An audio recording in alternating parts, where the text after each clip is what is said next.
Hi കൂട്ടുകാരെ, പുതിയൊരു വീഡിയോയിലേക്ക് എല്ലാവർക്കും സ്വാഗതം. അങ്ങനെ സുശീല ചെന്നിരിക്കുകയാണ് കേട്ടോ. അങ്ങനെ സുശീല രവിയുടെ വീട്ടിലിരുന്നിട്ട് പറയാണ്, ഞാൻ എവിടെയെങ്കിലും വീട്ടുവേലക്കാരിയായി പോയിക്കോളാം എന്ന് പറഞ്ഞു കൊടുത്തന്നെ കുഞ്ഞമ്മ പറയാണ്, നീ ഒരു പണി ചെയ്യ്, ഇവിടുത്തെ വീട്ടുവേലക്കാരി നീ ആയിക്കോ, ഞാനങ്ങ് മാറിത്തരാമെന്ന് പറയാം കേട്ടോ. അത് കേൾക്കുന്ന ഹർഷേ, ഇവർ ഇവിടുത്തെ ഗസ്റ്റാണ്, ഒരിക്കലും സുശീലാൻ്റിയെ ഞാൻ വീട്ടുവേലക്കാരിയാക്കില്ല, ഇവർ ഗസ്റ്റായിട്ട് തന്നെ ഇവരെ നിർത്തത്തുള്ളൂ. അപ്പോൾ സുശീല പറയും, ഞാൻ ഒരിക്കലും അതിന് ഈ വീട്ടിൽ വേലക്കാരിയായൊന്നും നിൽക്കത്തില്ല, ഞാൻ വേറെ എവിടെയെങ്കിലുമൊക്കെ ചെയ്തോളാം, ഞാനിവിടെ നിൽക്കുന്ന ആരും പ്രതീക്ഷിക്കും വേണ്ട എന്ന് പറയും കേട്ടോ. ഇത് കേട്ട ഉടനെ തന്നെ എന്ത് ചെയ്യാൻ, പണ്ടൊക്കെ ഒരു ചൊല്ലുണ്ടല്ലോ, വിപരീത ബുദ്ധി എന്നൊക്കെ പറയല്ലോ, വിനാശ അങ്ങനെയുള്ള ആ ഒരു ചൊല്ല് പറയണം. അത് കേട്ട ഉടനെ തന്നെ ആ ചൊല്ലിലൊരു അർത്ഥമുണ്ട്. ചില സമയത്ത് അങ്ങനെയൊക്കെ ചെയ്താലും, കാരണം സുശീല ആൻറ്റിക്ക് നല്ല വിപരീത ബുദ്ധിയായി തന്നെ മക്കൾ തിരിച്ചടിക്കും. കണ്ണി കണ്ടവൻ്റെ അടുക്കളയിൽ കയറി സ്വന്തം അമ്മ പണിയെടുക്കുന്നതെന്ന് അറിഞ്ഞു കഴിഞ്ഞാൽ തീർച്ചയായും പിന്നീട് മക്കളെ തിരിച്ചു കൊണ്ടുപോകാൻ വരും. അതല്ലേ സുശീല ആൻറ്റി ആഗ്രഹിക്കുന്നതെന്ന് പറഞ്ഞ ഉടനെ തന്നെ അവിടെ ഒന്ന് സ്തംഭിച്ചു പോയിട്ടോ സുശീല. പിന്നീടാണെങ്കിലോ ഹർഷ പറയണേ, എന്തായാലും ആൻറ്റിയുടെ ഇപ്പോഴത്തെ അവസ്ഥ എന്താണെന്ന് നമുക്കൊരു ജ്യോത്സ്യനെ കൊണ്ട് നോക്കിക്കുന്നത് നല്ലതാണ്, നമുക്ക് നാളെ ഒരു ജ്യോത്സ്യനെ കാണാൻ പോവാം എന്നിങ്ങനെ പറയാനായിട്ടാണ്. പിന്നീടാണെങ്കിൽ കാണിക്കുന്ന അനുപമയാണ്. അനുപമ പറയാണ്, വിച്ചുമോൻ്റെ ബർത്ത്ഡേ ആണ് നാളെ, നമുക്കത് ആഘോഷിക്കുന്നുണ്ട്, അമ്മ പോയ സ്ഥിതിക്ക് ഇനി ആഘോഷമൊന്നും ഉണ്ടാവില്ലല്ലേ? അല്ലല്ല, ആഘോഷമൊക്കെ ഉണ്ട്, നമുക്ക് നാളെ അമ്പലത്തിലോട്ട് പോകാമെന്ന് ഇങ്ങനെ ഇന്ദ്രൻ പറയണേ. കുഞ്ഞെന്തായാലും അവരുടെ കൂടെയല്ലേ കിടക്കുന്നത്, അപ്പോൾ അതുകൊണ്ട് ഞാനൊരു കാര്യം പറയുന്നില്ല, അച്ഛന് വേണമെങ്കിൽ വിളിച്ചോ, അച്ഛൻ ഇനി വരുമെന്ന് തോന്നുന്നില്ല, രഘുവേട്ടൻ ഇങ്ങോട്ടേക്ക് പോന്നാൽ ഇനിയിപ്പോൾ അച്ഛൻ വരില്ല, അപ്പോൾ അതുകൊണ്ട് അച്ഛനെ വിളിക്കാൻ പറ്റത്തില്ല, എന്തായാലും നമുക്ക് നാളെ അമ്പലത്തിൽ പോവാം, ഇനിയിപ്പോൾ നിങ്ങളുടെ അമ്മയെ വിളിക്കണമെങ്കിൽ വിളിച്ചോളൂ കേട്ടോ, നമ്മുടെ കുഞ്ഞിൻ്റെ ബർത്ത്ഡേ ആഘോഷിക്കുക എന്നൊക്കെ പറയുമ്പോൾ അതിനൊന്നും ആവശ്യമില്ല, നാളെ നമുക്ക് അമ്പലത്തിൽ പോകാം. അത് പറഞ്ഞപ്പോഴാണ് ഞാനൊരു കാര്യം ഓർത്തത്, രഘുവും അമ്പിളിയും തമ്മിൽ എന്തെങ്കിലും പ്രശ്നമുണ്ടോ? എന്തെങ്കിലും പ്രശ്നമുള്ളതായിട്ട് വിനയൻ പറയുന്നു. വിനയൻ്റെ വാക്കുകൾ അത് കുറച്ച് കൂട്ടി പറയുന്നൊരു വാക്കുകളാണ്, അതുകൊണ്ട് അവൻ്റെ വാക്കുകൾക്ക് ഞാൻ അത്ര പ്രാധാന്യം നൽകുന്നില്ല. സത്യത്തിൽ അമ്പിളി ചേച്ചിയും രഘുവേട്ടനും എന്തെങ്കിലും പ്രശ്നമുണ്ടോ? അതൊരു ഭാര്യ ഭർത്താക്കന്മാർ തമ്മിലുണ്ടാകുന്ന ഒരു പ്രശ്നം, അത്രയേ ഉള്ളൂ, അല്ലാതെ വേറെ ഒരു പ്രശ്നങ്ങളൊന്നുമില്ല എന്ന് പറയുന്നത് കേട്ടോ. അങ്ങനെ ഈ സമയം ഈ വാക്കുകൾ അങ്ങ് കേൾക്കുമ്പോൾ ഉടൻ തന്നെ എന്നായിക്കോട്ടെ എന്ന് പറഞ്ഞ് കിടക്കുകയാണ്. പിന്നീട് കാണിക്കുന്നത് മഞ്ചാടിയാണ്. മഞ്ചാടി കുഞ്ഞിനെ ഇങ്ങനെ കൊഞ്ചിച്ചും കൊണ്ടിരിക്കുകയാണ്.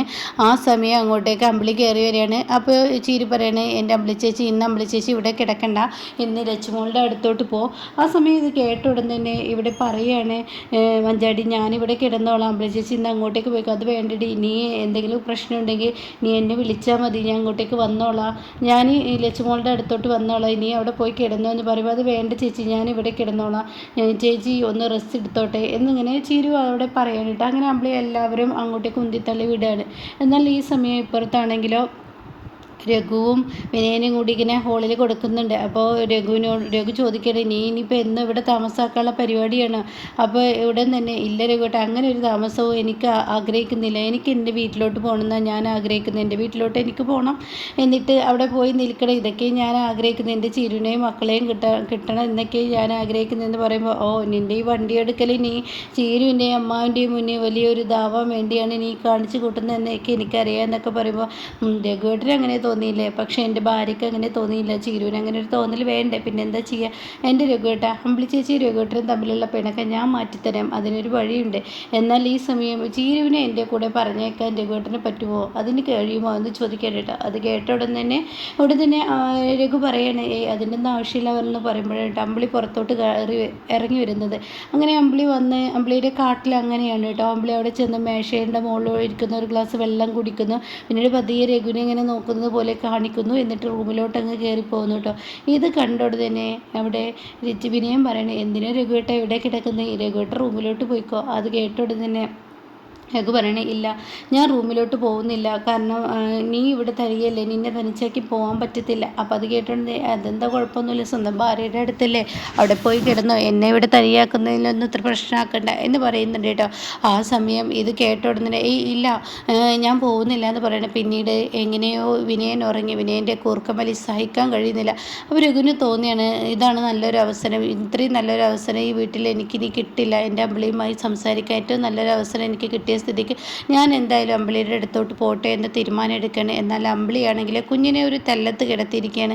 അമ്പിളി തൻ്റെ കുഞ്ഞിനെ കട്ടിലിൽ ലൈറ്റൊക്കെ കിടക്കുകയാണ്. ഈ സമയം നടുവിൽ കുഞ്ഞിനെ കിടത്താതെ അമ്പിളി ഒരു മുക്കിലോട്ട് കുഞ്ഞിനെ കിടത്തിയിട്ട് പിന്നീട് രഘുവിന് കിടക്കാനുള്ള ഒരു സ്പേസ് എന്ന പോലെ ആക്കി വെച്ചിട്ടുണ്ട് കേട്ടോ. അങ്ങനെ ഈ സമയം അമ്പിളി കിടക്കുകയാണ്. ഇതേ സമയം രഘു പതിയെ വരികയാണ്. അപ്പോൾ അമ്പിളിയാണെങ്കിൽ കണ്ണും തുറന്ന് കിടക്കുന്നുണ്ട്. അങ്ങനെ ഈ സമയം രഘു പതിയെ കട്ടിലിൽ വന്ന് കിടന്നിട്ട്, അമ്പിളി, നീ എന്നോട് പിണക്കമാണോ? നീ എന്നോട് മിണ്ടാതിരിക്കുമ്പോൾ എന്തിനാണ് എന്നോട് ഇങ്ങനെയൊക്കെ കാണിച്ചു കൂട്ടുന്നത്? നീ എന്നെ തട്ടുമ്പോൾ എല്ലാവരും ഈ വീട്ടിൽ എന്നെ തട്ടും. അത് നീ മനസ്സിലാക്കണം. നീ എനിക്ക് തരാത്ത വില ഈ വീട്ടിൽ എനിക്ക് ആരും തരില്ല. അതെനിക്ക് മനസ്സിലായി. അതുകൊണ്ട് തന്നെ അമ്പിളി, നീ എന്നോട് മിണ്ട്. കാരണം നീയും കുഞ്ഞില്ലാതെ എനിക്ക് ജീവിക്കാൻ കഴിയില്ല. അമ്പിളി, ഞാൻ നിൻ്റെ കാഴ്ച വിട്ടില്ല. എത്ര ദിവസമായി ഇവിടെ കിടക്കുന്നു, എന്നിട്ട് നീ എന്നോട് ദേഷ്യം വിട്ടില്ലേ? എന്തിനാ അമ്പിളി നീ എന്നോട് ഇങ്ങനെ പിണങ്ങുന്നത്? അതിന് മാത്രം ഞാൻ എന്ത് തെറ്റാണ് അമ്പിളി നിന്നോട് ഞാൻ ചെയ്തത്? അതിനാ അമ്പിളി നീ എന്നോട് ഇങ്ങനെയൊക്കെ കാണിക്കുന്നത് എന്നൊക്കെ പറഞ്ഞ് പതിയെ അമ്പിളിയുടെ ദേഹത്ത് കൈവച്ചപ്പോൾ അമ്പിളി പറയാൻ, എന്നെ തൊട്ടു പോകരുത്. അയ്യോ, ഞാൻ നിന്നെ തൊടുന്നില്ല. എന്നാൽ ഞാൻ നിന്നോടൊരു കാര്യം പറയട്ടെ. നിന്നോട് എനിക്ക് സംസാരിക്കാനുണ്ട്. രഘുവേട്ടൻ അന്ന് ദാസങ്ങൾ വിളിച്ചപ്പോൾ അവളെക്കുറിച്ചല്ലേ സംസാരിച്ചത്? അത് ഞാൻ അവളെക്കുറിച്ച് സംസാരിച്ചത് വേറൊന്നുമല്ല.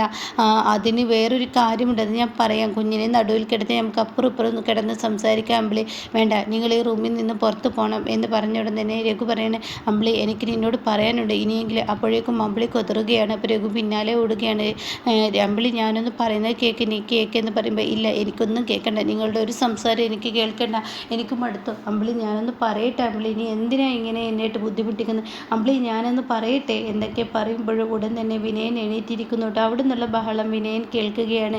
ഇതേ സമയം എന്താണ് അതിനുള്ളിൽ സംഭവിക്കുന്നത് അറിയാൻ വേണ്ടി വിനയൻ പതിയെ തൻ്റെ ചെവിയും കണ്ണൊക്കെ കൂർപ്പിച്ച് ഈ റൂമിലോട്ട് എത്തി നോക്കുകയാണ്. ആ സമയം അമ്പിളി, എന്നെ വിടൂ എന്ന് പറയുന്നത്. അപ്പോൾ അവരൊക്കെ പറയുന്നുണ്ട്, ഞാനൊന്ന് പറയട്ടെ. വീണ്ടും ഇങ്ങനെ കൈക്കൊടുക്കുന്ന സമയത്ത് പെട്ടെന്ന് കാണാം അമ്പിളി ആ റൂമിൽ നിന്ന് കരഞ്ഞും കൊണ്ട് പോകുന്നൊരു സീൻ കേട്ടോ. ഇതേ സമയം ലച്ചു മോള് പിടഞ്ഞ് കരയാണ്. അമ്മേ എന്ന് പറഞ്ഞ് ലച്ചു മോളും പിടഞ്ഞ് കരയുന്നുണ്ട് കേട്ടോ. ഇതേ സമയം അമ്പിളി നേരെ ചീരുവിൻ്റെ റൂമിലോട്ട് ഓടിച്ചെല്ലുകയാണ്. എന്താണ് ഇവിടെ സംഭവിച്ചതെന്നറിയാതെ ആകെ അന്താളിപ്പിൽ വിനയൻ ഇങ്ങനെ നിൽക്കുന്നുണ്ട് കേട്ടോ. ഇതേ സമയം മോളെ കരയല്ലേ എന്ന് പറഞ്ഞ് രഘു സമാധാനിപ്പിക്കുന്നുണ്ട്. ഈ സമയമാണെങ്കിലോ ഇപ്പുറത്ത് ഒരുപാട് തവണ ഇങ്ങനെ ചോദിക്കുകയാണ്. അമ്പിളിങ്ങനെ പൊട്ടി കരയാണ്. അപ്പോഴേക്കും ചീരുവും മഞ്ചാടി എണീറ്റ് വരികയാണ്.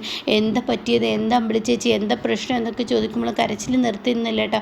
അങ്ങനെ പൊട്ടി കരഞ്ഞും കൊണ്ടിരിക്കുകയാണ്. എന്താ ചേച്ചി, എന്താണ് ഇവിടെ ഉണ്ടായത്? രഘുവേട്ടനുമായി വഴക്കിട്ടോ? എന്താ പ്രശ്നം, എന്താണെന്നൊക്കെ ഇങ്ങനെ മാറി ചോദിക്കുമ്പോഴും അമ്പിളി എന്തോ സംഭവിച്ചതുപോലത്തെ ആ കരച്ചിൽ തന്നെ കരഞ്ഞും കൊണ്ടിരിക്കുന്നുണ്ട് കേട്ടോ. അപ്പോൾ ഈ സമയം പുറത്തോട്ട് മാഷ് ഇറങ്ങി വരികയാണ്. അപ്പോൾ വിനയനോട് ചോദിക്കുക, എന്താ ഇവിടെ, എന്താ? അറിയില്ല, അമ്പിളി ചേച്ചി ആ റൂമിലോട്ട് കരഞ്ഞു പോകുന്നത് കണ്ടു എന്ന് പറയാൻ കേട്ടോ. ഇതേ സമയം അമ്പിളിയുടെ റൂമിലോട്ട് മാഷ് കയറി ചെല്ലാണ്. എന്നിട്ട് മാഷ് ചോദിക്കുകയാണ്, എന്താ മോളെ, എന്താ പ്രശ്നം, എന്തെങ്കിലും പ്രശ്നമുണ്ടോ, എന്താ എന്ന് ചോദിക്കുകയാണ് കേട്ടോ. അപ്പോഴും അമ്പിളി പൊട്ടി കരയാണ്. അപ്പോൾ മാഷ് ചോദിക്കുകയാണ്, എന്തിനാ മോളെ നീ ഇങ്ങനെ കിടന്ന് കരയുന്നതിൻ്റെ കാരണം നീ പറ, എന്താ പ്രശ്നം എന്നിങ്ങനെ വീണ്ടും ചോദിക്കുമ്പോൾ അയാൾ ശരിയല്ല അച്ഛാ, അയാൾ ശരിയല്ല എന്ന് പറഞ്ഞിട്ട് ഇങ്ങനെ ഉറക്കി ഇങ്ങനെ കരയാണ് കേട്ടോ. ആ കരച്ചിൽ കേൾക്കുമ്പോൾ മാഷും ആകെ അന്താളിച്ച് പോവാണ്. അപ്പോൾ രഘുവിൻ്റെ നിലനിൽപ്പ് അവിടെ അതോടുകൂടി മാറുകയാണ്. പണ്ടേ മാഷ് അങ്ങനെയാണല്ലോ, തൻ്റെ മകളുടെ വാക്ക് കേട്ടാൽ പിന്നീട് അത്രയും നാളും നിന്ന രഘുവിനെ പിന്നീട് അവിടെ നിന്ന് അടിച്ചു പുറത്താക്കുന്ന ആ സീൻ തന്നെയല്ലേ ഉണ്ടാവില്ല. അപ്പോൾ അത് തന്നെയാണ് ഇനി സംഭവിക്കാൻ പോകുന്നത്. അങ്ങനെ രഘു ആ വീട്ടിൽ നിന്ന് പടി ഇറങ്ങുമ്പോൾ അമ്പിളിയുടെ അഹങ്കാരത്തിന് അറുതിയാവുക കേട്ടോ.